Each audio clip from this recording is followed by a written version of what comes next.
मनुष्य सदात्मनं सृजाम्यहम्. म्हणजे ज्या वेळेस या जगामध्ये धर्माची हानी होईल, ज्या वेळेस अत्याचारी लोक ह्या जगामध्ये जास्त होतील आणि सज्जनाला त्रास होईल, त्यावेळेस भगवंताला काय करावं लागते?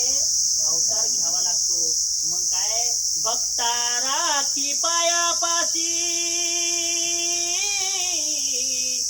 दुर्जनाशी संहारे. म्हणजे काय? आपल्या भक्ताला पायापाशी ठेवतो भगवंत आणि काय करतो? दुर्जनाला संहारतो. मग दुर्जन कसा ओळखायचा? लक्षात ठेवायचं. जीवनामध्ये दुर्जन आणि सज्जन, आता तर तुम्ही म्हणता मग एखादा चोरी करतो म्हणजे तो दुर्जन आहे का? तो तर असतोच. परंतु लक्षात ठेवा, रामायणामध्ये उल्लेख आलेला आहे, जरी तुम्ही ज्ञानी असाल, भक्त असाल, परंतु तुमच्या विचारावर तुमची दुर्जनता आणि सज्जनता समजते. बघा, रावण किती सज्जन होता, भक्त होता का नाही होता? भक्त होता का? पूजा करत नव्हता का? रावण पूजा करत होता. विद्वान होता का नाही होता? होता. परंतु एवढा विद्वान व्यक्ती जरी असला, देवाची पूजा जरी करत असला, परंतु रावणाचं मंदिर कोणी बांधलं का? नाही.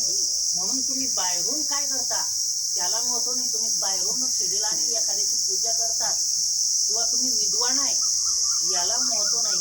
परंतु रावणाजवळ एक जो अवगुण होता तो काय होता सांगा? कोणी रामायण ऐकलेलं आहे? कारण सर्वांच्या गावामध्ये रामायण लागलेलं असते. लक्षात ठेवा, जीवनामध्ये एकच करायची, आपली दृष्टी ना ते सरळ ठेवायची. रावणाची काय खराब होती? दृष्टी खराब होती. मग स्वतः विद्वान असून उपयोग आहे का? म्हणजे विद्वत्तेला महत्व नाही. लक्षात ठेवा, त्याच्यासाठी संस्कार लागतात हे सांगायचं आहे.